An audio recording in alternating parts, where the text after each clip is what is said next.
Muchas gracias, Vera, muchas gracias. Hola a todos y todas.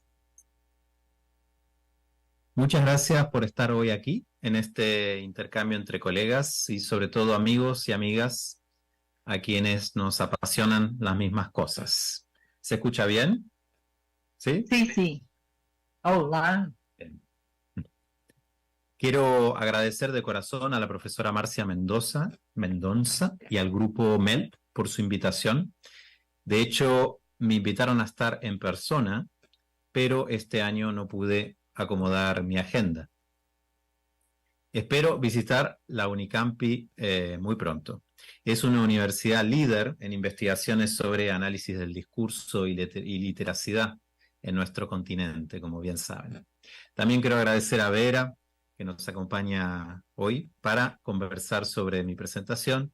Vera es una amiga que me dio esta profesión y que siempre se entusiasma con estas aventuras un poco locas.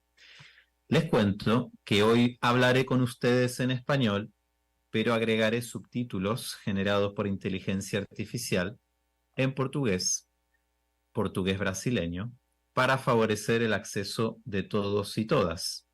¿Se lee desde ahí? ¿Pueden leer bien? ¿Sí? ¿No? ¿Más o menos? Eu não estou a ver sua apresentação. Ah, no la están viendo. Vamos de nuevo, vamos de nuevo. Espera. ¿Ahora sí? Agora? Ah, sim, Marcia. Ah, Ok. sí, muy bien. Bueno, entonces estaba agradeciéndoles y les contaba aquí, Uhum. les decía, quiero contarles que hoy, a ver, ahí, hoy hablaré con ustedes en español, pero voy a agregar subtítulos generados por inteligencia artificial en portugués para favorecer el acceso de todas y todos. Ahí sí se ve las leyendas en portugués. Sim, muito buena. ¿Sí? Sim. Bueno, fantástico. De esta forma, puedo intentar ser consistente con los principios que publicamos recientemente en el manifiesto Reconsideración del inglés como lengua franca en contextos científico-académicos, que pueden descargar gratis con este código QR. En estas semanas, la revista que dirige justamente Vera, revista Dan Paul, publicará en exclusiva la versión en portugués de este manifiesto. Vamos ahora a empezar nuestro recorrido. Nos preguntaremos primero cómo investigamos literacidad en Latinoamérica, incluyendo Brasil. Hace muy poco escribimos con mi colega Cecilia Colombi la entrada Alfabetización Académica y Estudios del Discurso del libro Estudios del Discurso de Routledge Handbook of Spanish Language Discourse Studies, que se publicó en 2022. Cuando hablamos de literacidad en contextos escolares y de enseñanza o alfabetización académica, nos interesamos por los estudiantes, por los textos que leen y escriben, por los docentes que les enseñan y por las instituciones a las que asisten. Estos cuatro factores o agentes intervinientes en la literacidad pueden tener diferentes focos según lo que nos interese de la investigación. O bien podemos poner foco en algunos de ellos de forma simultánea, por ejemplo, contrastando las experiencias de profesores y de estudiantes.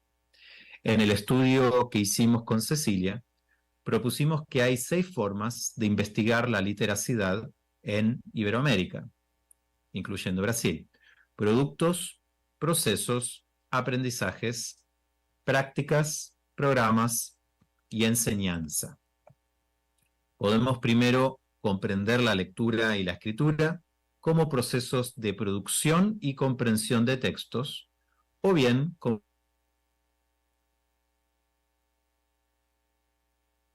se trata de dos miradas complementarias sobre un mismo objeto. Por otro lado, por un lado, el proceso cognitivo de elaboración o procesamiento de textos, junto con las competencias y estrategias pertinentes. Por el otro, el producto estático, textual, derivado de esas competencias y estrategias puestas en juego, y sus rasgos normativos, léxico-gramaticales, discursivos, multimodales e incluso contextuales. El enfoque sobre la lectura y la escritura como procesos se vincula al problema de los aprendizajes y el supuesto de que la literacidad representa un potencial epistémico que facilita los aprendizajes, los cuales pueden verificarse en la calidad de los textos. La lectura y la escritura, además, pueden entenderse como prácticas, esto es, como participación en ámbitos culturales y formas de comunicar profesionales, académicas y vernáculas, que ponen en juego las concepciones o ideas, las expectativas y experiencias y las identidades de los sujetos que leen y escriben. La lectura y la escritura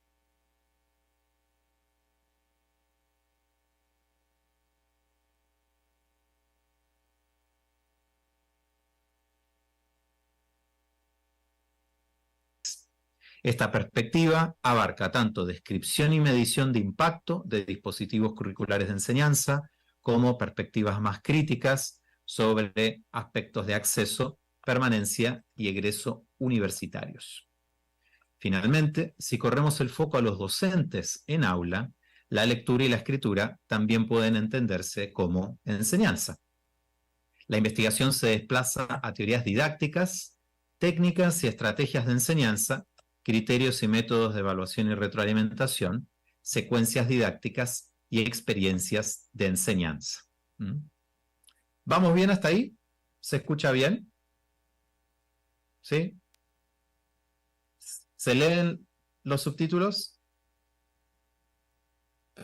¿Más o menos? ¿Muy chiquitos? Bueno, por supuesto, estas 6 perspectivas pueden dialogar entre sí. Por ejemplo, podemos hallar investigaciones con foco en productos, como la caracterización de un género discursivo o textual, pero con una mirada contextualizada en la comunidad de práctica en la que esos textos circulan. También podemos hallar investigaciones que investigan intervenciones didácticas en aula, pero que miden su impacto en función de los resultados en pruebas de aprendizaje o en escritos estudiantiles. En el estudio que hicimos con Cecilia, construimos un corpus de special issues sobre lectura y escritura, aparecidos en revistas científicas indexadas de Latinoamérica, incluyendo a Brasil, España y Portugal en las últimas 2 décadas. Son 14 volúmenes y 109 artículos.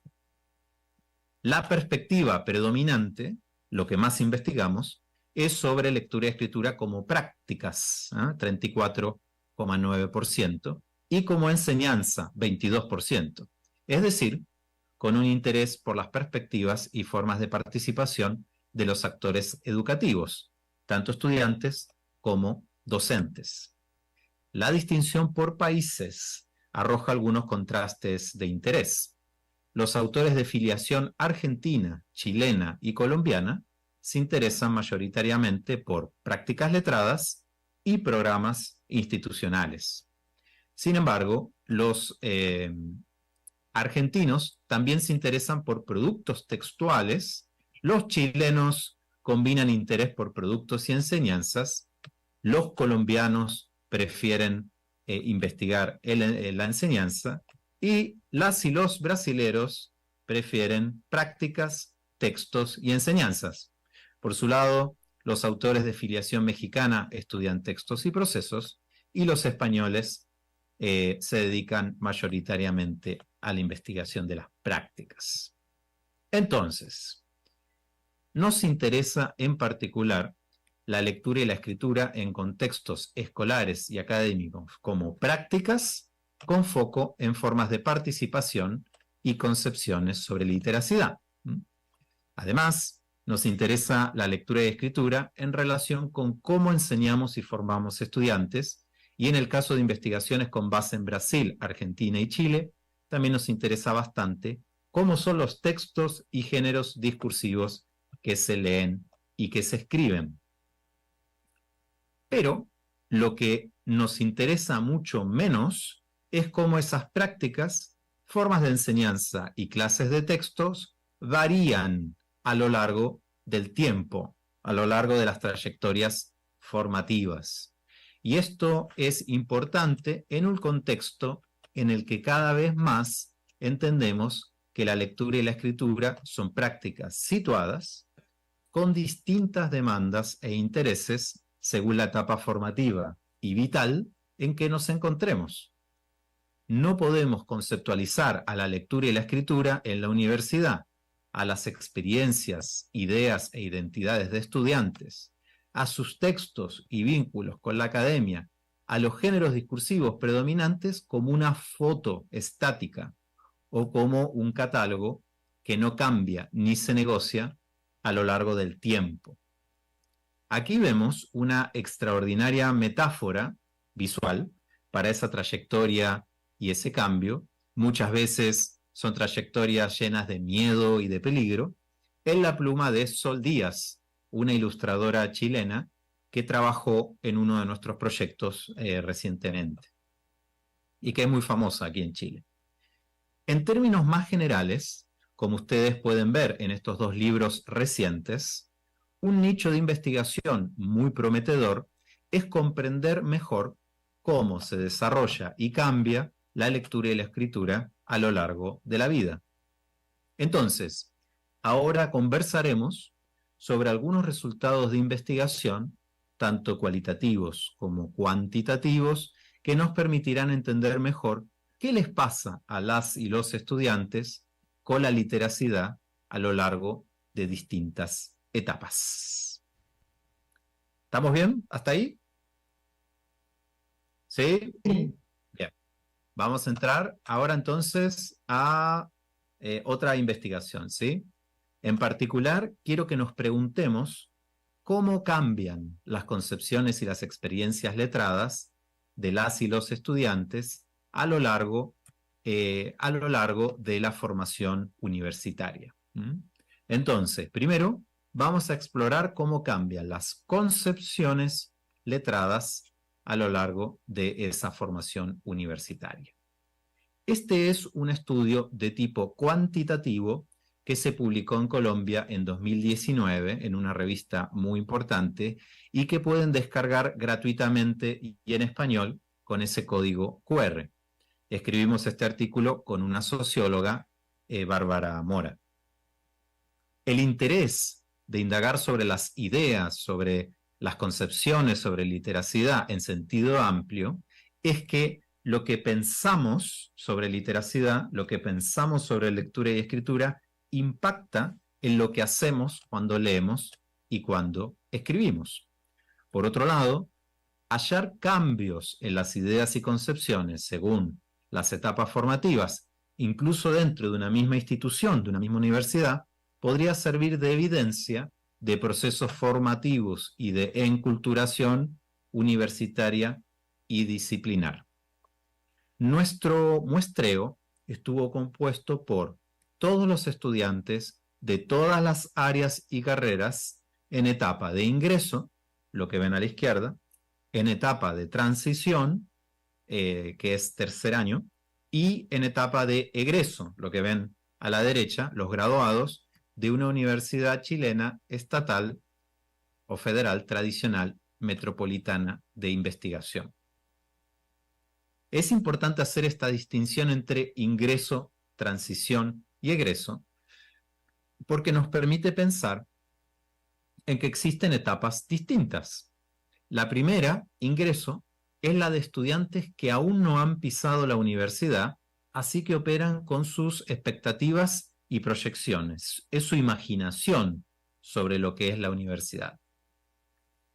La segunda etapa, de transición, implica estudiantes que ya han atravesado los 2 primeros años del shock de enculturación académica y letrada, han sobrevivido a este aterrizaje y ahora se encuentran transitando hacia sus especializaciones disciplinares. Por último, la etapa de egreso incluye a estudiantes que han culminado sus estudios de forma reciente, tienen un título, y por tanto pertenecen al grupo reducido de aquellos que han sido habilitados profesionalmente. Poseen además los titulados una perspectiva y experiencia global y bastante fresca sobre lo que significa transitar y completar estudios universitarios. Entonces, como decía, encuestamos a todos los estudiantes de todas las áreas y carreras en etapa de ingreso, transición y egreso de una universidad chilena estatal tradicional metropolitana de investigación. Hay algo muy importante a destacar aquí. Este no es un estudio de tipo longitudinal en el que hacemos un seguimiento a lo largo del tiempo de un mismo caso o grupo de estudiantes. Aquí estamos comparando estudiantes distintos en etapas distintas. Estamos suponiendo, eso sí, que hay elementos contextuales similares, porque pertenecen a una misma institución y las diferencias temporales entre ellos y ellas son acotadas. Tuvimos una tasa de respuesta espectacular, 46%, lo que constituye 8.192 estudiantes que respondieron. Eso es mucho, mucho, mucho. Los estudiantes debían responder a un instrumento con respuestas de opción cerrada, que analizamos cuantitativamente con uso de pruebas de significancia estadística. Fíjense, primero testeamos grados de acuerdo con algunas afirmaciones asociadas a concepciones sobre la escritura. Por ejemplo, al escribir muestro una fotografía de mi pensamiento. Esa afirmación va en contra de una concepción epistémica de la escritura, en la que, a través de la escritura, transformamos lo que leemos y pensamos para reelaborar nuevos conocimientos conceptuales y retóricos. También hicimos preguntas sobre la definición de ciertos géneros discursivos. Está dando clave. eco, né? Está dando eco porque acho que está aberto o microfone ali do auditório, alguma coisa assim. Está tendo interferência, né, Federico? ¿Escuchan bien por ahí? ¿Sí? Ahí parece que apagaron el micrófono. ¿Sí? Bueno. Sí, sí. Ahora ¿Sí? sí. ¿Sigo? Bien. Les decía que también hicimos preguntas sobre la definición de ciertos géneros discursivos clave, como el ensayo o el informe, así como sobre lo que significa comparar o explicar académicamente. Por otro lado, queríamos saber cómo jerarquizaba a los estudiantes la importancia de niveles de escritura, como la estructura, el vocabulario, la adecuación comunicativa y la ortografía y puntuación. Por último, queríamos ver cómo consideran que se enseña y aprende a escribir en la universidad. Recuerden que en todos los casos queríamos contrastar diferencias a lo largo de las distintas etapas formativas: ingreso, transición y egreso. A continuación voy a comparar algunos de los resultados más interesantes.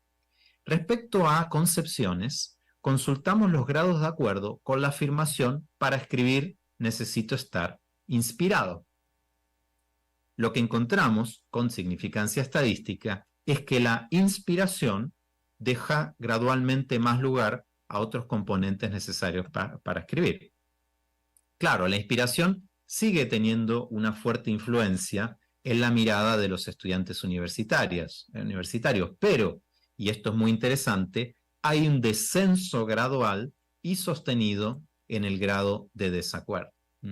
Los graduados tienen más claro que los ingresantes que no alcanza con las musas, con la inspiración, y que la escritura es una técnica que va más allá de eso, de la inspiración.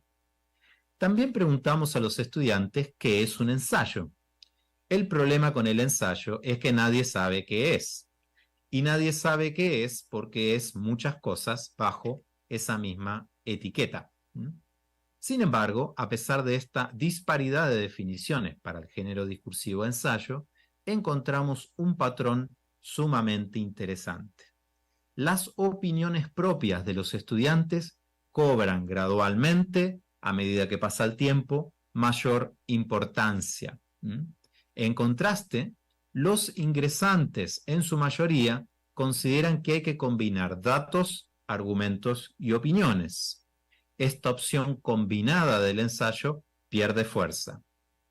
En contraste, la opción de exclusivamente analizar e interpretar desde la perspectiva personal y propia va creciendo a lo largo del tiempo y se consolida en la graduación. Esto es muy interesante porque significa una reivindicación de la escritura académica, ensayística, interpretativa y personal. Otro aspecto que nos interesaba contrastar era qué entendían los estudiantes por comparar, por comparación. Este fue quizás el hallazgo más sorprendente. Como pueden ver, 1 de cada 3 estudiantes inscritos, pero aún sin ingresar a la universidad, se imaginan que comparar es hallar similitudes entre autores, textos, conceptos y fenómenos. Solo similitudes. Pero esta concepción prácticamente desaparece para la transición y se mantiene estable hasta la titulación. Es decir, la enculturación académica y retórica rápidamente ajusta la expectativa a que comparar es mostrar tanto similitudes como diferencias. También es interesante revisar qué creen los estudiantes que es explicar. Recordemos que estas ideas y concepciones tienen impacto en lo que los estudiantes hacen. Es decir, los estudiantes van a explicar o van a comparar según lo que crean que es y que se espera de ellos. Si esa concepción es distinta a la que tienen sus docentes o los estudiantes más avanzados en su área, entonces habrá problemas y choque de expectativas. Para explicar, las opciones que queríamos contrastar era el rol de mi posición en celeste, mi opinión, y el rol de las citas de un autor en púrpura. Aquí podemos ver algo sumamente interesante. Se reduce la importancia de mi opinión como escritor y se incrementa la importancia del uso de citas. Es decir, al explicar, debemos estar más cerca de lo que dicen las fuentes, según dicen los titulados. Fíjense que, al igual que con comparar, el cambio se produce entre ingreso y transición y luego permanece estable por varios años hasta la titulación. Estos patrones insinúan que es un presupuesto del entorno académico más allá de las diferencias disciplinares. Por último, déjenme compartir algunos resultados sobre concepciones y experiencias sobre enseñanza y aprendizaje de la lectura y la escritura. Les preguntamos a los estudiantes, entre otras cosas, si un curso de escritura en primer año de la universidad es suficiente para desempeñarse en todas las carreras. El primer hallazgo de interés es que no, la mayoría cree que se necesita más que eso. Pero, más importante aún, ese consenso va creciendo con el tiempo. Es decir, los estudiantes avanzados creen que es insuficiente en mayor medida que los estudiantes que ingresan, y los titulados en mayor medida que los estudiantes avanzados. De esta manera, la experiencia universitaria va convenciendo cada vez más a los estudiantes de que no alcanza con un curso de preparación al inicio de las carreras para escribir en las disciplinas. Hasta acá hemos compartido evidencia de que muchas ideas y concepciones sobre literacidad se transforman a lo largo de la formación universitaria. El gran número de respuestas que obtuvimos en la encuesta nos permite asegurar significancia estadística, es decir, que no se trata de un error o coincidencia. Por supuesto, otras concepciones se mantienen, como pueden leer en ese artículo.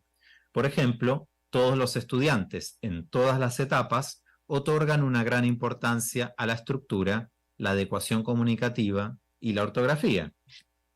Solo varía un poco el vocabulario técnico que incrementa su importancia a lo largo del tiempo. Nuevamente, si quiere leer en detalle estos resultados, están disponibles en la publicación de acceso libre que ven en pantalla.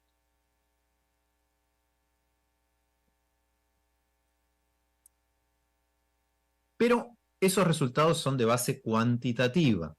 Nos cuesta llegar a las voces de los estudiantes. Para poder triangular y completar estos resultados, y usando el mismo instrumento, incluimos preguntas abiertas. Me interesa, en este caso, ahondar más en las experiencias con la lectura y la escritura de estudiantes universitarios a través de las etapas formativas. En esta selección, optamos por poner el foco en el mayor contraste entre un estudiante que está por comenzar su primer semestre y un estudiante que ya se tituló en una misma carrera, facultad y universidad. En pantalla ven la publicación en español y de acceso libre y gratuito que pueden descargar con ese código QR. Las preguntas abiertas eran dos, bastante sencillas. Pregunta 1. Para ti, ¿cuáles son los textos más difíciles de escribir en la universidad? ¿Por qué? Pregunta 2. Según tu perspectiva, ¿cómo se enseña y se aprende a escribir?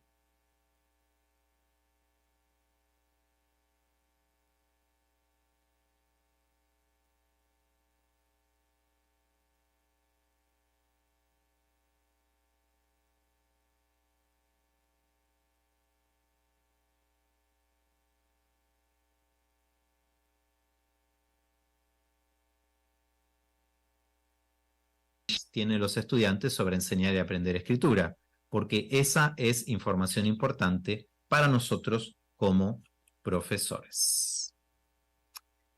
Y queremos contrastarlo con las vivencias de estudiantes que ya transitaron por el aula universitaria. Con un equipo importante de asistentes de investigación, hicimos una codificación de las respuestas, codificación cualitativa, de las respuestas de 180 estudiantes ingresantes y 180 estudiantes graduados de 6 áreas disciplinares. Como pueden ver en pantalla, el equipo toma cada respuesta abierta y coloca etiquetas para distintas categorías. Por ejemplo, en este caso, género-ensayo y 3 dimensiones temáticas, procesuales y discursivas. Lo primero que contrastamos son los géneros discursivos. Los estudiantes que ingresan creen que el ensayo será el texto más difícil, pero los graduados cambian fuertemente de opinión.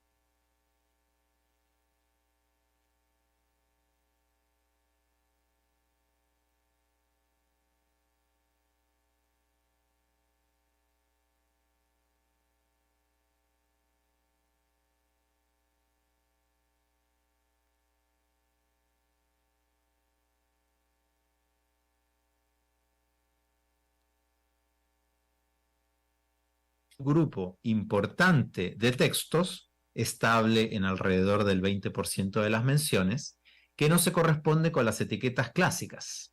Aquí puede aparecer la variedad de escrituras que atraviesa un estudiante universitario o bien cierta imprecisión institucional en la definición de clases de textos.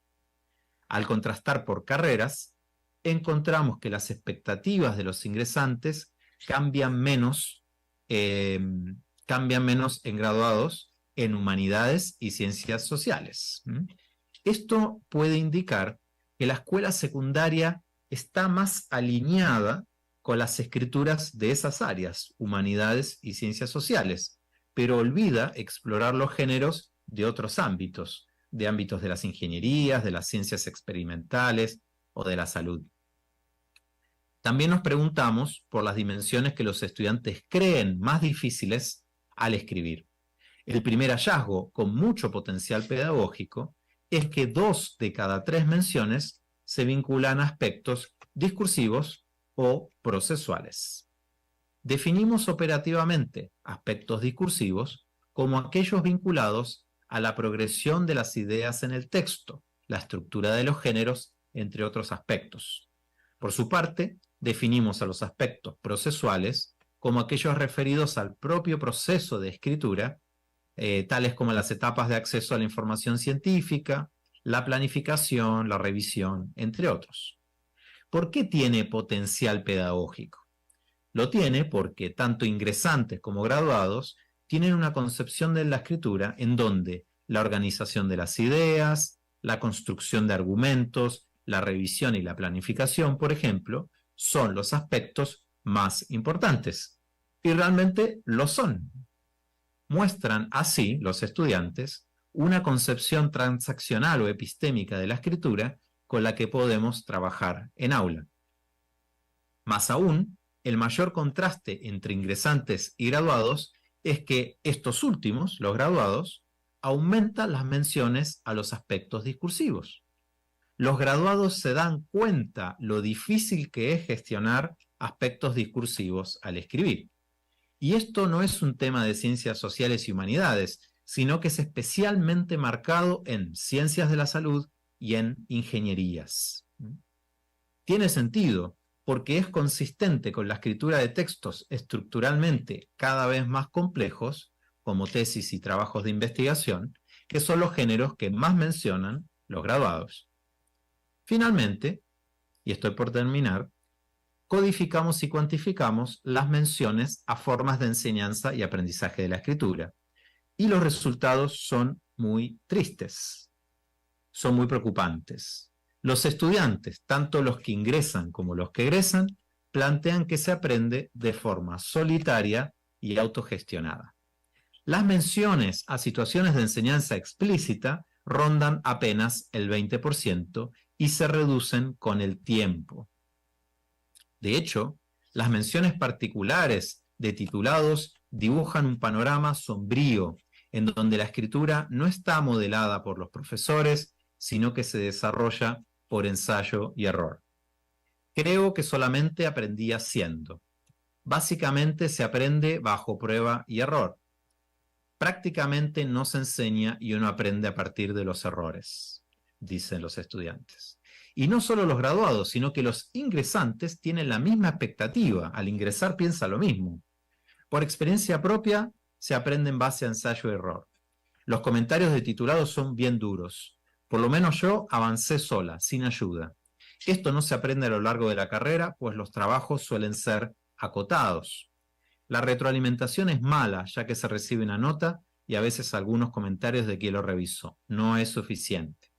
Hay poco material pedagógico y docente para la escritura académica. Todos estos son testimonios de estudiantes que ingresan y que egresan, y opinan lo mismo.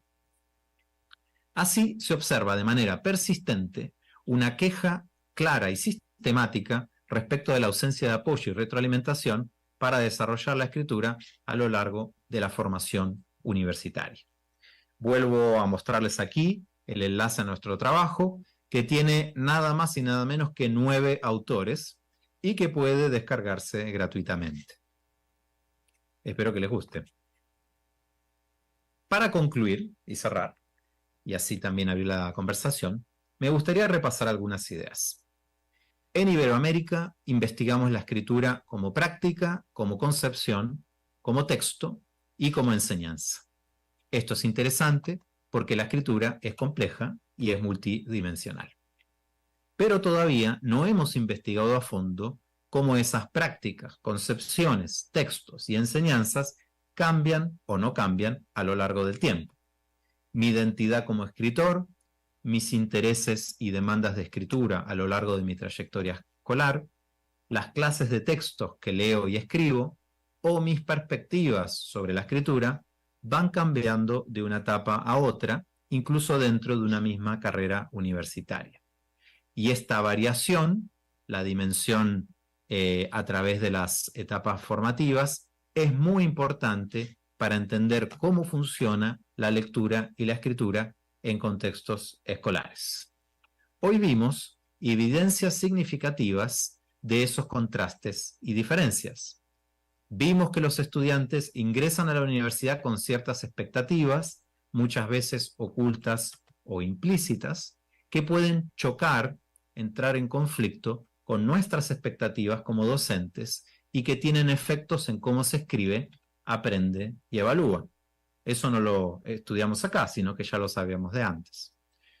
Por eso, y con esto termino, como docentes y como funcionarios de instituciones, tenemos que conocer mejor esas expectativas, experiencias y contrastes entre estudiantes, porque son un material muy rico para aprovechar en el aula. Y porque si no lo atendemos y creemos que todos los estudiantes piensan y hacen lo mismo a lo largo del tiempo y que además son bastante parecidos a nosotros, entonces no estamos haciendo bien nuestro trabajo. Y no lo estamos haciendo bien porque entonces solo podrán aprender aquellos que efectivamente se parezcan a nosotros, que no son la mayoría. Y eso es una política de exclusión educativa. Muchas gracias.